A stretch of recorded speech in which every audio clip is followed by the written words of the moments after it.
Good morning, good afternoon, good evening, and good night, wherever you may be joining this call from, depending on what's the time and where you are. It's a pleasure to have you again.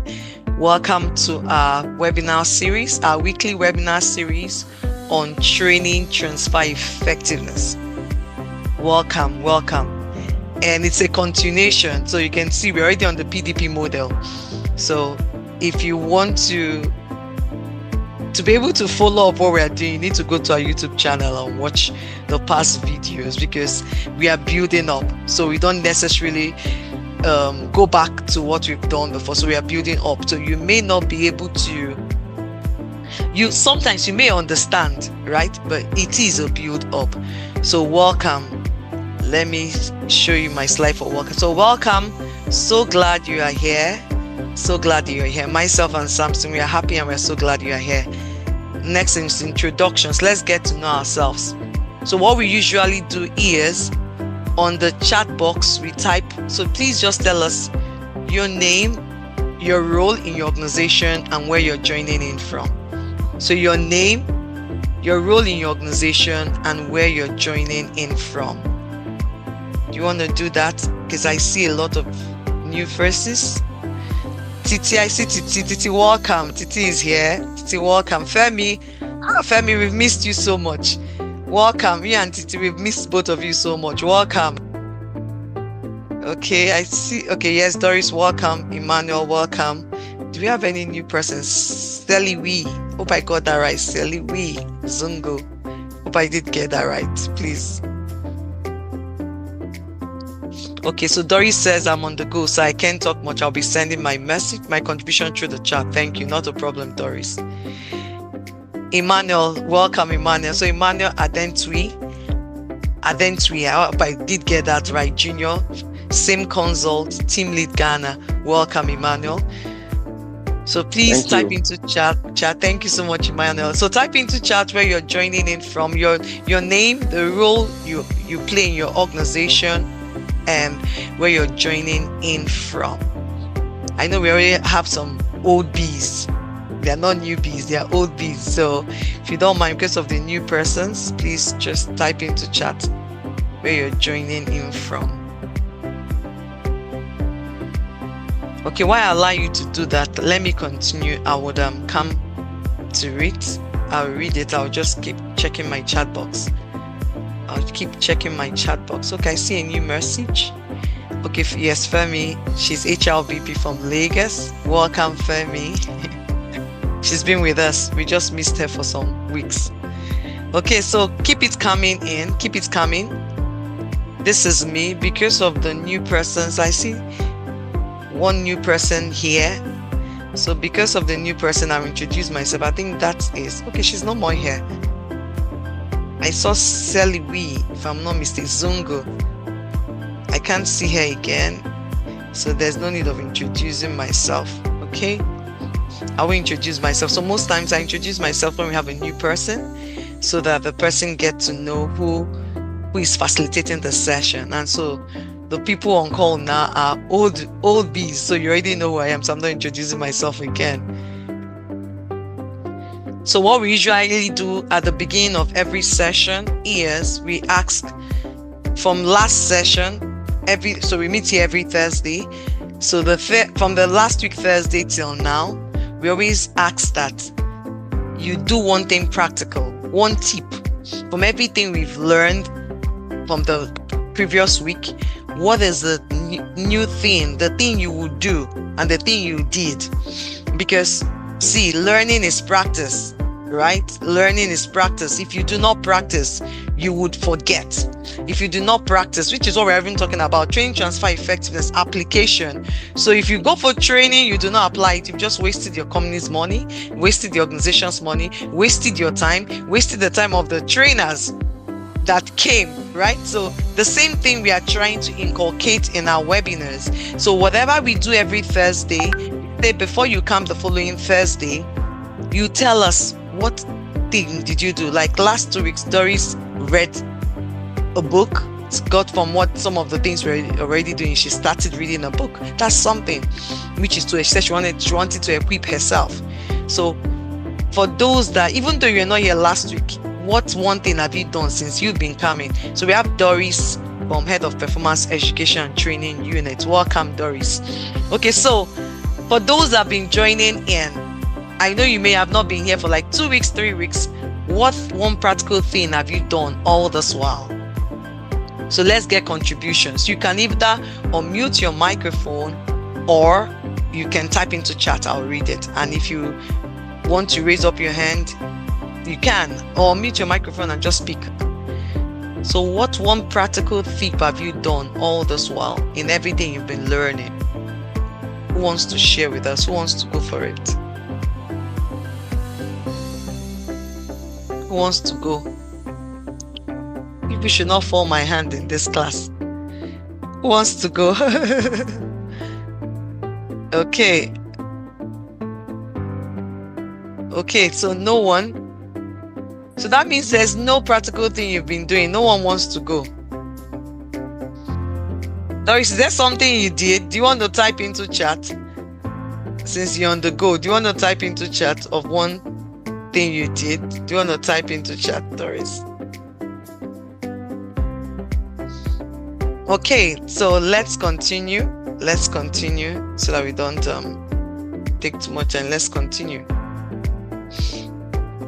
Okay, so we started the PDP model, which is the second model we designed that we use for training transfer effectiveness. So there are two models we designed as an organization we use for showing training transfer effectiveness and showing return on investment, return on expectations for training. Now, I usually say if you want to see ROI and ROE, then you must ensure that you carry out TTE. So when I say TTE, I mean training transfer effectiveness. If you want to see return on investment and return on expectation for your training initiatives, you must ensure you carry out training transfer effectiveness in any of those training. So for you to see ROI and ROE, there must be TTE. If you don't do TTE, you will not see ROI and ROE. Yes. So we started, so we have two models, the NVP model, which is the needs validation process model. We've talked about that weeks ago. And it is a model that helps you to diagnose, to decipher if that performance issue is a training issue. So it's a 4-step model which we use. If you check our webinars, our past webinars on our YouTube channel, you see we talked about the need validation process model. So it helps you to validate if a performance issue is a training intervention, a non-training intervention, or an integration of both a training intervention and a non-training intervention. Now, after the NVP, which is what we did last week, we used a real-life case study of a client of ours. We just changed the name. We called it the LMP organization to keep the identity of our client. Now, after the NVP model, you've used that process. The next thing you do is you now make use of the PDP model. The PDP model is what we call the pre-training, during training, and post-training transfer effectiveness model. I'll take that again. The pre-training, the during training, and the post-training transfer effectiveness model. So for short, we call it the PDP model. Now, what does this PDP model do? The PDP model looks at the 3 phases of training. There are 3 phases in training, which is a pre-training, the during training, and the post-training. And so our model is built on these 3 phases because we found out that organizations concentrate more on the during phase, during training. They get great facilitators, great trainers, even motivational speakers as trainers that would make the employees, they enjoy the training. Training will be awesome, 10/10 rating, good food, good environment. That's during training, and people are hyped up, they're all happy and all that. And when they go back, the forgetting curve sets in. And not just that, they are not able to apply all they learned. Sometimes they might apply it for maybe a week, 2 weeks, or even a month. Some that try, even they get to a month. After that, nothing. they go back to their old ways. Why? Because something critical that was supposed to have been done was not done, which is at the pre-training phase. So for you to be able to see RI and RE, you must build on these 3 phases: the pre-training, during training, and the post-training. And the most critical of it all is the pre-training phase, which is what we started last 2 weeks. It is the most critical of these phases, because everything you want to see during training and post-training must be designed in the pre-training phase. Everything you want to see in the during training and post-training phase must be designed in the pre-training phase. And so you can see how very critical and important it is. And so that is our model, what you see now, showing up on the screen now. So it's a structured process that ensures training is not just delivered, but training is transferred into measurable workplace performance. You don't just send people on training, pay so much money, and you go back, there's no returns. You can't, people are not applying what they've learned. You don't even see the return on investment, not to talk about the return on expectation. Everyone goes to status quo. So what this PDP model is, what it does for organizations is, it guides you as an organization through those 3 phases. It guides you what to do in the pre-training. It's a model, not a framework. Now, there's a difference between a framework and a model. I've explained that before. Watch our videos, you see that. It's not a framework. It's a model. So you must follow the process. That's what a model is. So it guides you through the pre-training phase, the during training phase, and the post-training phase. And in doing this, it helps you to at the end, you're able to eliminate what I call training scrap. I will just quickly say what training scrap is. It's also in all our recording. Training scrap is that portion of training that your employees go to and they do not apply. You know what scrap is? It's wasted. Wasted money, wasted resources, wasted time, everything wasted. So, however, if you use this PDP model and you go through the 3 phases, it will help you to avoid training scrap. And not just that, it will also help you to be able to deliver your training, deliver ROI and ROE for all. I'm not saying one, for all your training initiatives. And so that is phase 1, pre-training. Those are the components we deal with. We've done component 1 last week Thursday, so we're going to be looking at component 2. But out of the component 1, we had 4 things. We did only 3 because of time, so we'll do the 4th one. We'll look at the 4th one before we now go into the 2nd component. Then the during phase, this is what we look at in the during phase. The during phase has 7 components. Then the post phase has 5 components. And what do we expect when you use this PDP model? These are just few of the expectations. If you use this PDP model, you'll be able to apply learning in the workplace.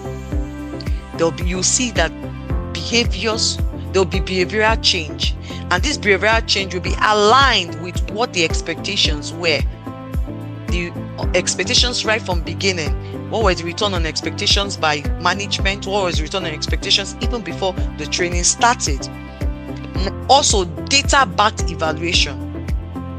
There'll be data, everything. So for you to be able to evaluate in post, you must measure.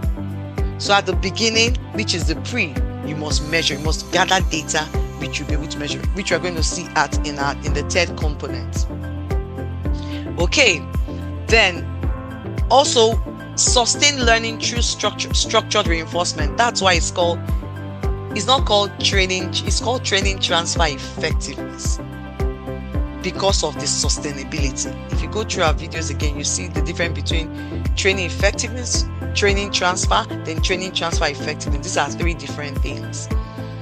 And last but not the least, leadership and line manager will be engaged in driving training outcomes, training success.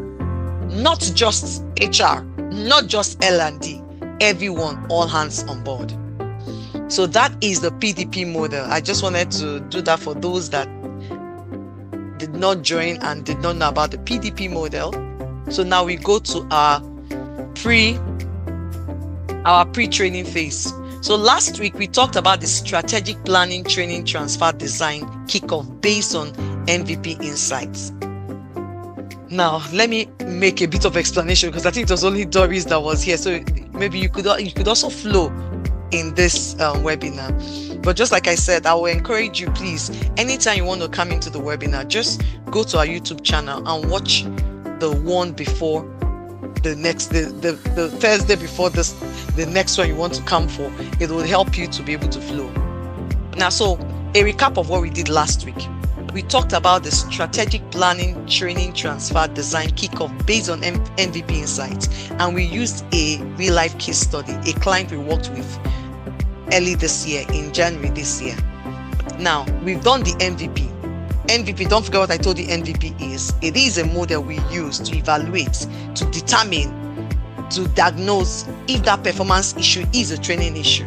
So when we did that, we used that with our clients. The client gave us 5 things she wanted us to train her staff on. However, we told her we cannot do that. We have to follow the MVP process model, which she accepted. We did that. And at the end, out of those 5 areas, 5 performance issues she raised, only 2 were training intervention. The remaining 3 were non-training intervention. So you can see, you don't just say every performance issue is a training intervention.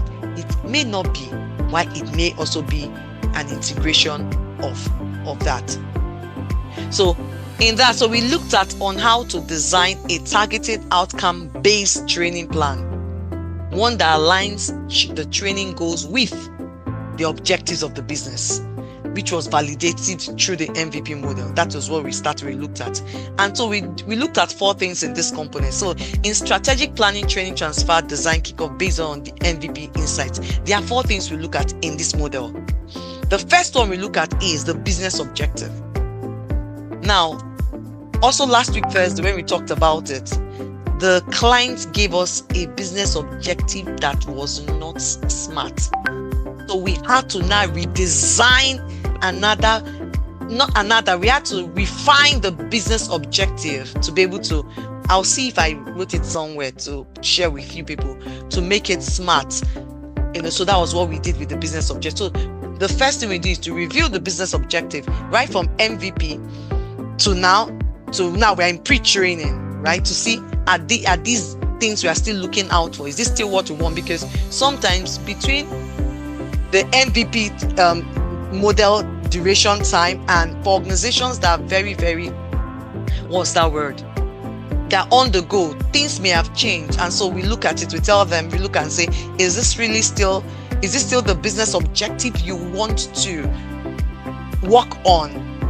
We know we looked at those performance issues, and in looking at those performance issues, we came up with what should be training interventions, what training can solve. Now, you told us of what your business objectives were, and we looked at it. Now, out of the business objective you've told us, which one are we still working with the one you showed us, or is there something new that came up? So we have those conversations. So one, we review the business objective. Then secondly, we align the training goals with the business objective. Your training goals, which is what you call training objectives, must, let me put MUST, must align with your business objective. It must have if it doesn't have a direct line, it could have a dotted line to what the business objective. This is very important, because what are you not doing training for if it's not going to impact the business? That's waste of time and waste of money. The third thing we do, we determine the knowledge or the skills needed, which was what we did.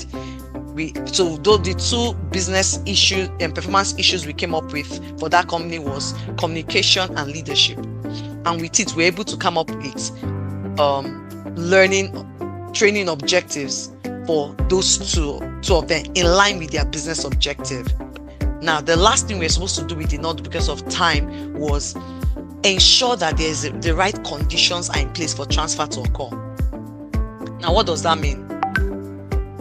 If you do not have the right condition, transfer will not happen. No matter what you do, transfer will not happen. So we ensure that there's a right condition for transfer to happen. Now, I think I see where I wrote the business objective. So the LMP company business objective was to improve internal operation efficiency and leadership capacity by 30% over the next 4 months in order to position the organization for business expansion in Q4 of 2025. That was their business objective. So still looking at, so let's move forward. Please feel free to ask me questions. So what you can just do is just type into chat, and I'll be glad to answer your question. Please feel free to do that. Type into chat and I'll be glad to answer the question. So now we go into the fourth path, which I told you there are 4 things. We looked at 3 last week, Thursday. The fourth one is what we want to look at now. What do we mean? Ensure that you have the right conditions for transfer. You can see what, if you want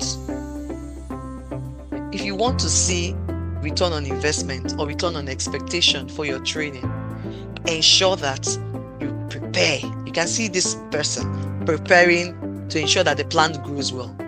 So you must ensure that you have the right environment, right condition for transfer to happen. Now, what are the right conditions for transfer to happen?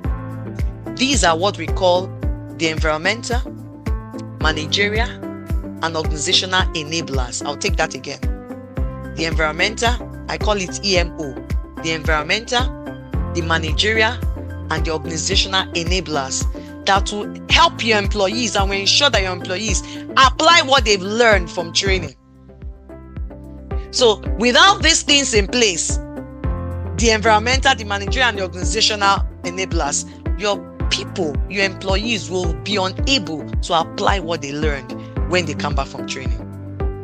So before we ever begin training, we must think about what needs to be in place for transfer to actually happen. So you think about it. What are those things that have to be in place? So in this first component, we look at it briefly, but in the second component, we look at it holistically. So what are those things that have to be in place in order for transfer to happen? So let's move forward and see what are those things that are supposed to be in place. Now, what do we mean by the right conditions for transfer? Now, to set the stage for transfer to happen, this must be in place. 1, the line manager support. I think we've said that over and over again. Now, I came up with I won't call it a framework. I'm not actually sure again what I called it. So I found out that there's something we call the science and the art of training transfer effectiveness. So like I said, and I do a lot of research. I do a lot of reading. I read voraciously. I research. I am finding out information. And so for my research over the years, I found out that there's something we call the science and art of training transfer effectiveness. I'll take that again. The science and the art, A-R-T, art of training transfer effectiveness. Now, what's the science of training transfer effectiveness? The science of training transfer effectiveness has to do with the models, the frameworks, the tools. And who are the keepers of the science of training transfer effectiveness? They are the HR and the L&D. They are the ones that know about the models. They are the ones that know about the frameworks. You are the ones that know about the tools. You're the ones that know about the resources you should use. Now, we have what we call this art of training transfer effectiveness. What is the art of training transfer effectiveness? It is the people that ensure that this is applied. The people that ensure that TTE works. And who are those people? The line managers. They are how do I put it? The gods. Because if a line manager does not give support, TTE will not happen. If a line manager does not give support, such as making sure you're accountable, giving you coaching and the necessary support he or she is supposed to give you, TTE will not happen. No. You will not apply anything. So one of the things that must happen to set the stage for transfer is line manager support.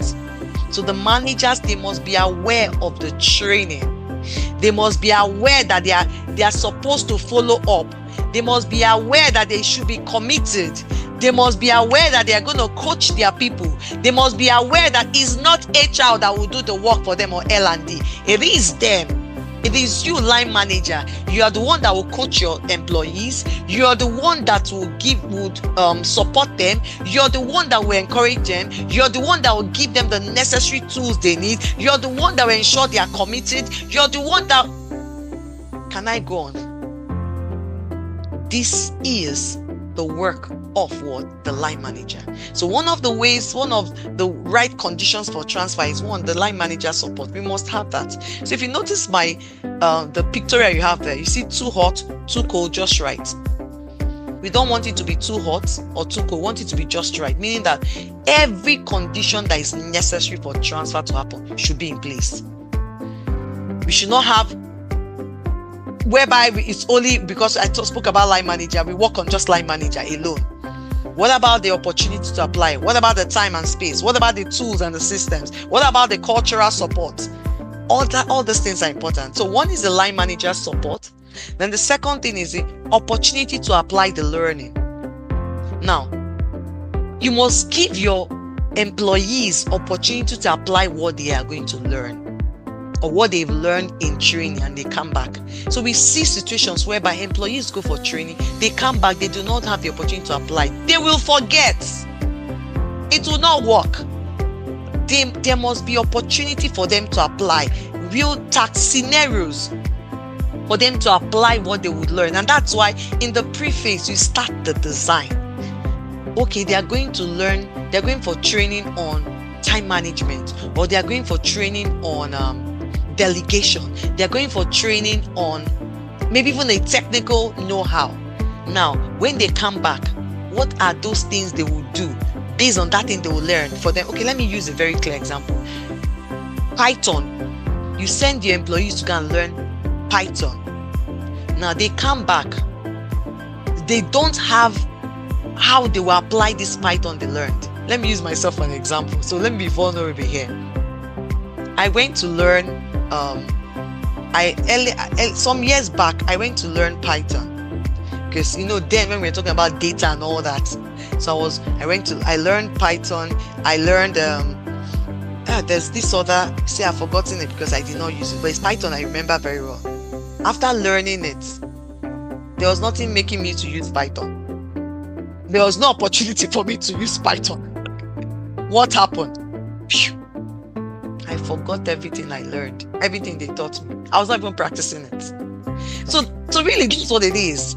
So ensure that there's opportunity for them to apply what they've learned, and what they will learn when they come back, they can apply it. The third thing, before I continue, please let me ask, please, are there questions at this point in time?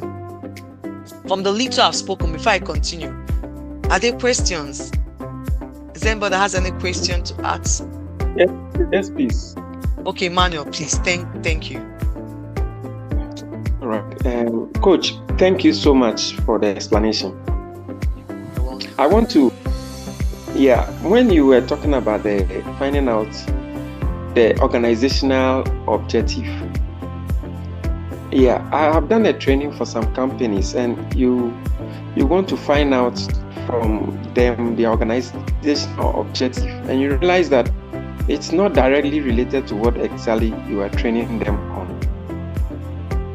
Okay, so they are looking at making sales, high sales and all those stuff, but the kind of thing that's the training that they want me to give, like administrative staff, I'm going to give them office management skills. And so I'm looking at the link between that and the objective. And again, some of the line managers, don't you think it may take someone who is a leader as a manager? Some managers are not leaders, and they don't have even coaching skills. They are just there as bosses, and so it may affect it also. That is what these are the two questions, one question and one comment. Thank you so much. Thank you so much, Emmanuel. You're right on point. So now, they want you to train their office managers, right? And now on what skills did you say again? What did they want that training on? Hello, Emmanuel. Emmanuel, your microphone is muted. Do you want to unmute your microphone? Yes. Okay. Yes, okay. I wouldn't unmute. I wouldn't mute it. Okay. The network is bad here. Okay, so, no problem. I So can hear you. Yeah, do you want to take that again? So what did they want you to train their office managers on? The essential skills, office management skills. Office management skills, great. And they are into mineral water, biscuits, and beverages. Okay. Now, why are they asking you to train their staff on office management skills? It's these are office managers, the administrative staff. And they said just that they have to do training for the quarter. So you see now, man, you can see that you cannot even answer my question. Do you get? As because you've already even sure, I think you've even answered my question that they have to do training for the quarter. That means that's their objective. Because why are they asking you to train their office managers on office management skill? Why? What do they want to achieve? And you just answered me. They want to just ensure that they've done their quarterly. Every quarter we are supposed to train. Was that the case? Yes. Actually, I wanted to find out. You know, the day we came for this training and I asked for advice, I took it. So I was asking them, what are they trying to achieve? They said, oh, we have been doing training for them, and this quarter too, I think we have to do a little training for them too, because the administrators, the receptionists will come, and I went to deliver my training for them. Thank you. Yo, Emmanuel, you're welcome. So you see now, Emmanuel, I think Doris said she understands. Let me read what Doris said. Doris said, I can relate with Emmanuel. So that's one of the problems we face. Now, these people, training is a tick in the box for them. It's a tick in the box. It's not supposed to create any impact. They don't even care what it will do. They just know that every quarter we are supposed to do, maybe every quarter it says they're supposed to spend maybe 5 million or 3 million Ghana cedis. And if they don't, next quarter they will reduce it for them. So they want to meet that target. As they say, just come and train us. So such organization, they need to be educated. And I know sometimes they don't want you to even educate them. So what I said, and I usually say, I don't work for such organizations. Because they'll tell you, see, leave that thing, just train us. Leave all those things you're saying. Just train us. I don't do that again. I will not just train people. And that's my standard now. So everyone, that's what I say. With time, that's why I'm encouraging more people to understand TTE so that they will also have this standard. As you grow, you have the standard. If you don't want ROI and ROE, you don't want to do TTE, I will not train your staff. So that's so I'm sure I've answered your question, Emmanuel. And that's why they would not see value at the end. Everybody will be happy, because how are you going to show impact when you don't even know where you are? You did not measure, you did not evaluate. How can you evaluate? Then you don't even know, why are we doing this training? We are just doing it to fulfill our righteousness. We are just marketing. It's a waste of time and money. And some organizations don't mind. They want to waste that money. But me, I will not help you to waste the money. As a company, we will not help you to waste your money. There are people that are ready to help you. We will not do that. Then the second one, you also talked, the comment you made. You're right. You're very right, Emmanuel. There are some line managers that even their direct reports should be their manager. The direct report should be the one leading them. Maybe by chance they know people, or they are older or something, and now they are leading. They should not be the one leading, because their direct reports knows better than them and are even better leaders than them. But that is what we see in organizations. So you can imagine someone that doesn't even know how to coach. All this women were saying, the direct report, they're in trouble. So, and that's why we say, before you start TTE, ensure you carry out an organizational-wide awareness. You can't just start like that, because they'll say, HR, you've come again. People are always looking for things to do. You must carry out an organizational-wide awareness, letting people know this is what we are into now. This is what we want to do. This is the value and the impact we want to make. If not, they will shoot it before arrival. I don't know if I helped you, Emmanuel. Okay, I want to believe I did, because Emmanuel said he has net. Yeah. Okay. Can you request that you being the consultant for the organization, is there a way for you to have a session with the line managers as to what exactly they are supposed to do to guide staff you trained? Like those I trained, they have line managers. So even before you train them, Self Emmanuel, before you train them, you are supposed to have all those conversations. It's part of the pre-training. All this, we are still in pre-training. All these things must happen even before you train them. All these conversations. Last week, the first component we looked at was this. What we're looking at today is stakeholder. Let me just show you this. Let me just show you this. So this would help you. See, what we are looking at today is stakeholder alignment and performance expectation setting. Last week, what we looked at was strategic planning, which I explained earlier on, whereby you align the training goal with the business objective. So even before all these things we've not started training. It's called pre-training. Before training, all these things are happening. So that conversation with the line managers, Emmanuel, it will happen before training. So it's at this first stage that you do what I told you there are 4 things we do at this first stage. We review the business objectives. We align the training goals with the business objectives. We determine what are the knowledge or skills that the people will get out of the training. And last but not the least, we talk about the transfer. Do we have a conducive place for transfer to happen, to ensure that we have the right conditions in place for transfer to occur? So these are the 4 things we must do in this first component. So you can see that the conversation has already started even before the training. We are still in pre-training. We are still planning. You plan first and ensure you build the foundation before you even start training. Before we now look at the second component, which is what I'm going to look at today briefly again. How do we align? Stakeholder alignment means you bring the line managers, you bring the HR L&D, you bring the trainer, which is you, the consultant. They bring the employees. All of you come together and decide what people want to see in that training. Before the training, during the training, and after the training, you must have that conversation. All right.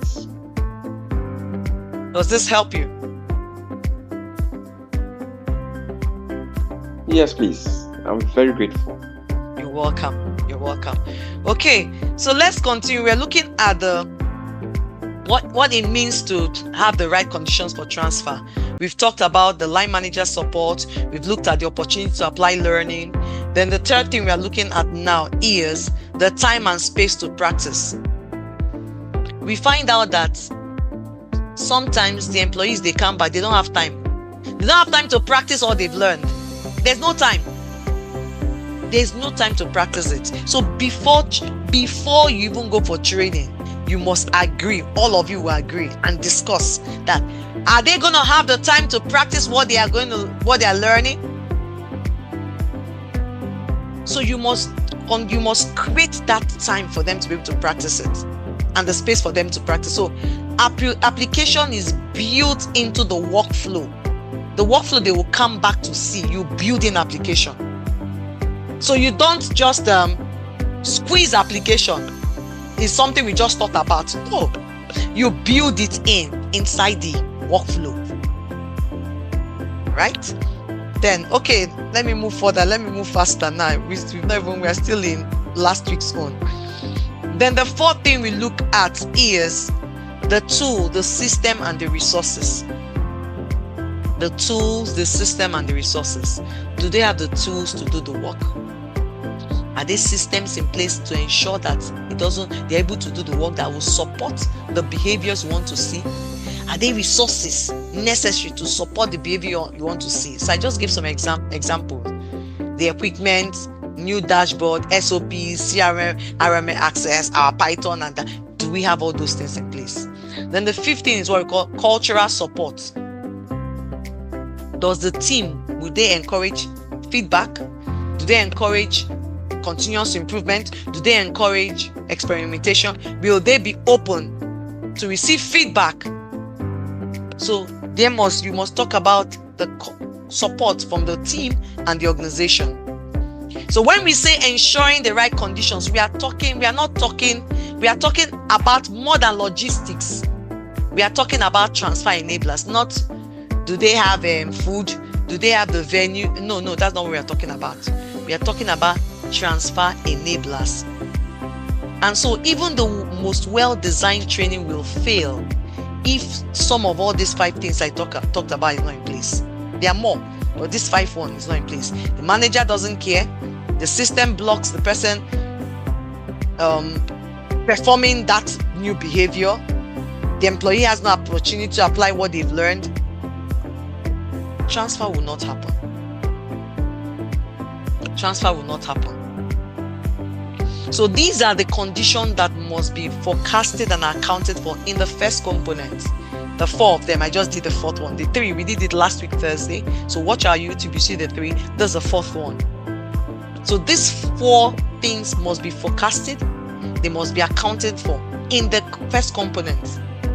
So in designing training, you design training with real world landing in your mind. Real world landing, things that are happening, real. That's how you design training. And so we're going to be looking at component 2 now. So component 2 is stakeholder alignment. So we begin with securing the people who will control these conditions. People who will control these conditions, and we will dig deeper on how to make sure that the environment allows transfer. The environment is what we call transfer ready. The environment is transfer ready. So with the environment, that means transfer would happen. So we will not be able to finish. I'm looking at my time. We'll not be able to finish the component 2 today, but we will start on it. So let's just look at it. So component 2 is what we call stakeholder alignment and performance expectation setting. Stakeholder alignment and performance expectation setting. Now, in component 1, we have designed our business objectives. We've determined the knowledge or skills. We have considered the right conditions and ensure that we have the conditions for transfer. Now, the next critical question we ask ourselves is, are the people who will support and reinforce this training aligned with where we are going to? Are the people who will support, who will reinforce this training, are they aligned with where you're going to, or you're just planning on your own? So this is the next thing, because if the line managers, managers expect, maybe managers are expecting A, L&D and HR, you're doing B. No one is going to reinforce anything. They will say, HR and L&D, people should be doing your own thing. We are doing our own thing. So no one is going to reinforce anything after the session. That means transfer will not happen. So in this component, this is where we secure buy-in from stakeholders by defining what success after training will look like. By defining what will happen during training, they will now define what will happen. What will success look like after training? And I say, no alignment, no transfer. No alignment, no transfer. Those who are supposed to align, the business sponsors, the line managers, the L&D, the training vendors, even the participants themselves. If there's no alignment, let me tell you, it is dead on arrival. There will be no transfer. So there must be an alignment between all those critical people. The business sponsors, which I call the training sponsors, the line managers. Sometimes the training sponsors are different from the line managers. So have that in mind. So the training sponsors, the line managers, the L&D and the HR, the training vendor, if it is you're getting a vendor to train for you people. But if it is your faculty, in-house faculty that are training, that is different. So we call it the trainers, the in-house trainers. Then even the participant, if there's no alignment, training sponsors have what they have in mind. Line managers have their own. The employees that are going for the training, they have their own. HR and L&D have their own. Just know that transfer is dead on arrival. So this is why stakeholder expectations must drive training. Aligning people to drive performance after training. So we are talking about alignment. Okay. I don't know. Let me take questions before I move on. Are there questions at this point in time? Are there questions? Let me check. Is there anything in chat box? There's nothing in chat box. Okay. Are we good? No questions? I can continue. Okay. Silence means consent. So let me continue. So our focus here in this component 2 is to align people around what performance should look like during training and after training. What should we expect during training? What performance should look like after training? So if you see in alignment, you can see this my pictorial. You can see I straight in alignment, out of alignment. Let me say these are the HR managers. This is the line manager. This is the training sponsor. This is the employee. You see, in Nigeria we say wahala.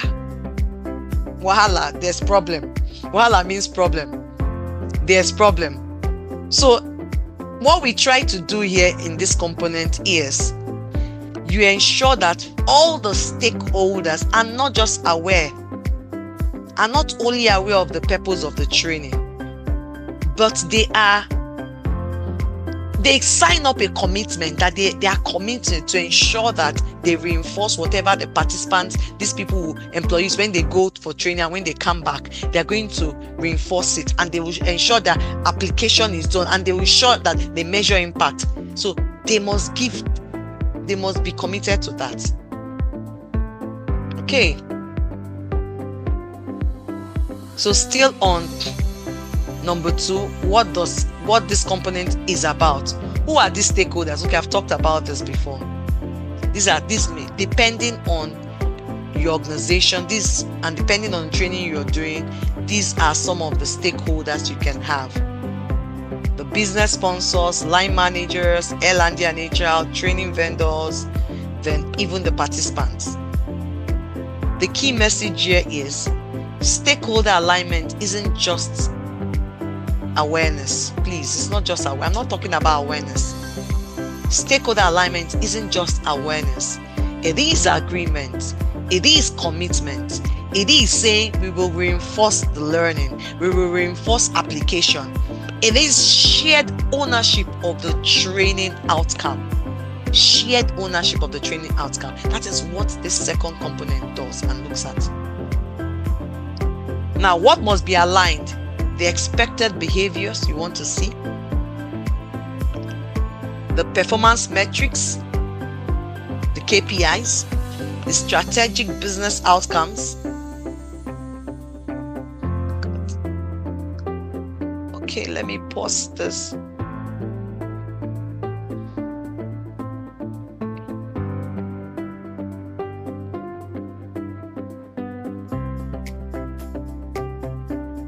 Okay, I'm so sorry.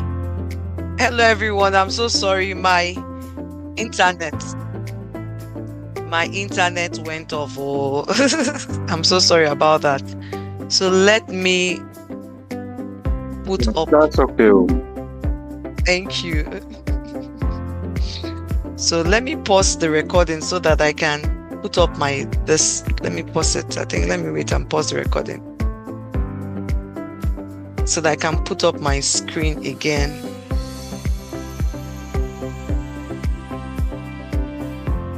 Okay, welcome back, everyone. I believe So welcome back, everyone. So sorry. My village people will not succeed. So sorry about that. Okay, so what must be aligned?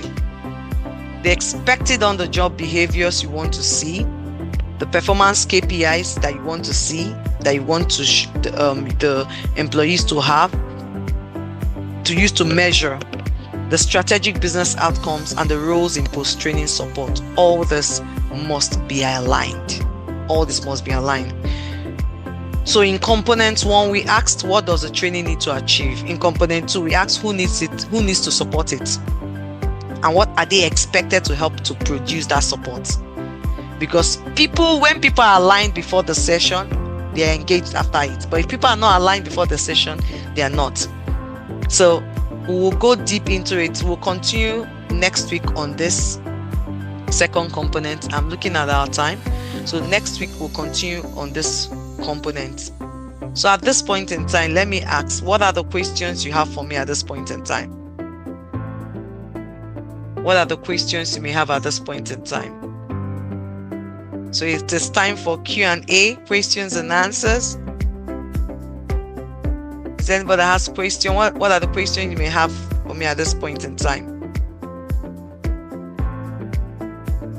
Okay, no question. Wow, interesting.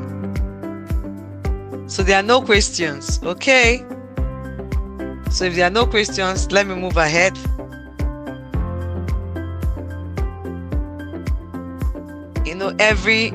After every training, I always give a quote. After every webinar, training transfer doesn't begin at the training room door. Is it a physical door or a virtual door? That is not where training transfer begins. It begins when everyone responsible for results agrees on what success looks like. That is when training transfer begins. And that's my quote by myself, Sandra the Oracle, Africa's leading voice on training transfer effectiveness. What's your next line of action? Is there anybody that wants to share, or you want to have it and you share next week? What's your next line of action? This is the time for you to start saying what will be your next line of action. What's your next line of action? If there's no one to share, so we'll go to announcements. So I'm glad to, before we wrap up this session, if today's session and all the sessions you've been watching, you've been attending, I've been watching on YouTube, resonated with you, and you are dead serious about driving real training transfer effectiveness in your organization, then this program is for you. If today's session, last week's session, and all the sessions we've been doing since January this year has really resonated with you and has been resonating with you, and you're dead serious about driving real training transfer effectiveness for all your training initiatives in your organization, in your business, then this program is for you. So it's an 18 weeks mastermind. It's called the Mastermind Program. It's an 18-week transformation program whereby I will teach you the MVP and the PDP models. You will be able to show ROI and ROE for your training initiatives. You'll be able to deliver measurable impacts. There's something we call the ICP, the Impact Case Presentation, whereby you're going to bring a training you've either done, and we're going to look at it using these two models, or you bring a training you want to do so that in order for you to show ROI and ROE, or you bring a training that you're also planning, or training that's happened before, or a training that you're doing now. So there are some people that are already planning a training. So what we do is that we walk back. I'll take that again. A training you've done before and you've concluded, you can bring that. Or a training you want to do, futuristic, now is an advantage for you if you bring that as your impact case presentation, because now it will help you to plan to do the right thing. Or a training you're already doing, It will help you to see the things you've done wrong and how to correct it and mitigate it. These are the 3 ways you can choose your impact case presentation. At the beginning, you choose your case. And we are working from week 1 to week 2 to week 3 to week 18, step by step, line by line.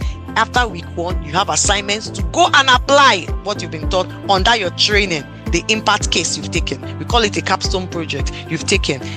So it is, I'm going to handhold you. It's serious business. So if you're sure you want to show RI and ROE for your training initiatives, then you shouldn't miss this training. It's a virtual training, so you can join in from any part of the world. Any part of the world. You can join in. It starts Tuesday, June 3rd, this year, 2025, and it will run up till September ending.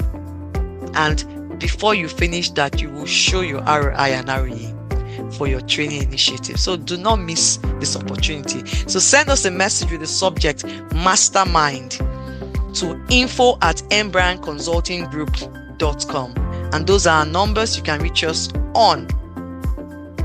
And that is Samson, please take note of this. That first number is not correct.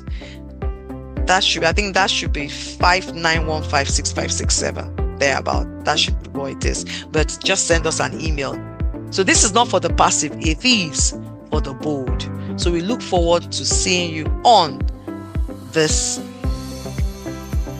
We look forward to seeing you on the program.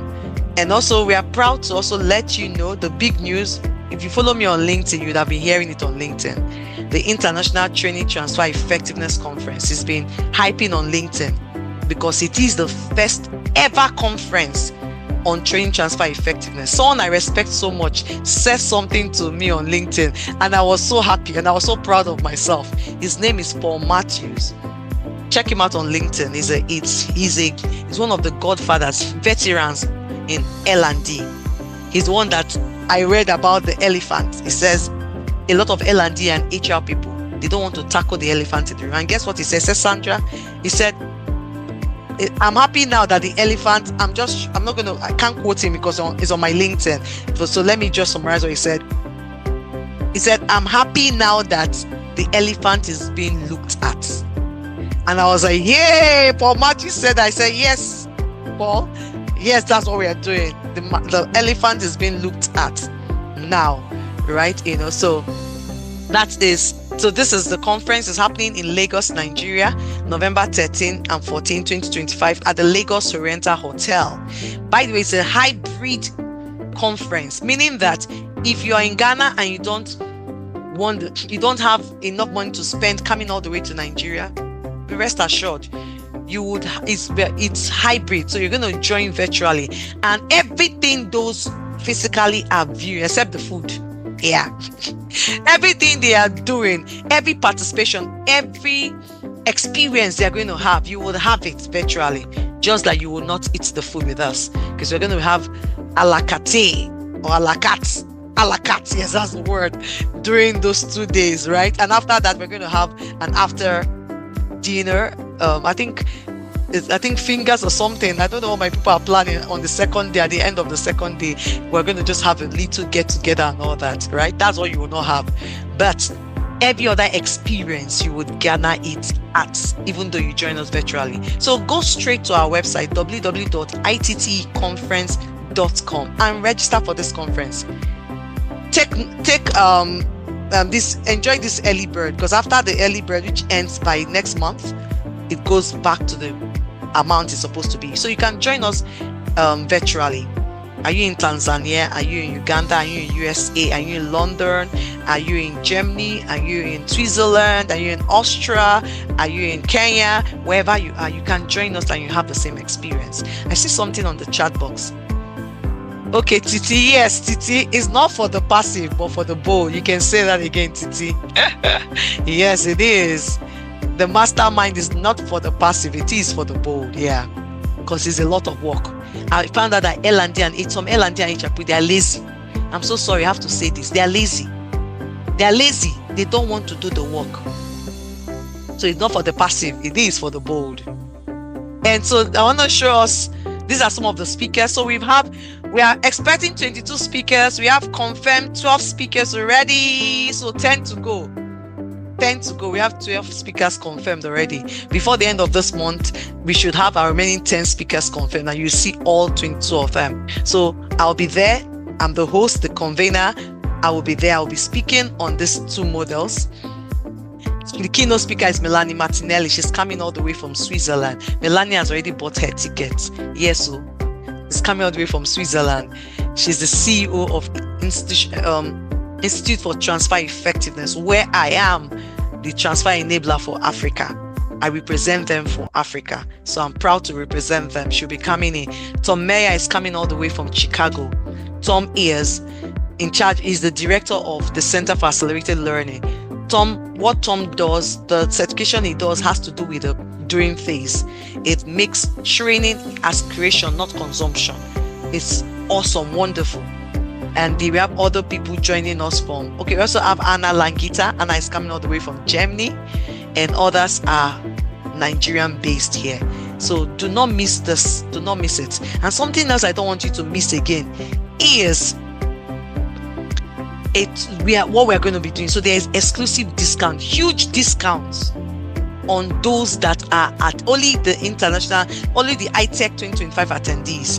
So we're going to be having the Certified Transfer Designer. It's a certification I have. I'm the first in Nigeria to have that certification. So it's called the Certified Transfer Designer. It is a certification by the Institute for Transfer Effectiveness. Please go online and check how much they're paying. Thousands of dollars. When I paid in euros. Thousands of dollars is what you will pay, right? Good. But because you are coming on this conference, you're going to have it subsidized, highly subsidized, over 50% subsidization, highly subsidized. Then we have the Kirkpatrick Bronze Certification Program by Kirkpatrick Partner. I also have that. I'm a certified Kirkpatrick Bronze professional. I already have that. So we're going to be having that also highly subsidized. Then we have the Accelerated Learning Certification Workshop by Tom, which is the Center for Accelerated Learning, also highly subsidized. Then we have the last certification. All the certifications, I have them. Yes. And I paid through my nose for them. Now we are bringing it for you on a platter of gold, highly subsidized. Is that not beautiful? Do not miss this. The next one is the IFC LPIT Trainer Certification by the International Finance Corporation, which is the sister arm of the World Bank and the Learning Performance Institute in the UK. I also have this. I'm certified by them. I'm also a certified assessor by the LPI. I certify other trainers globally.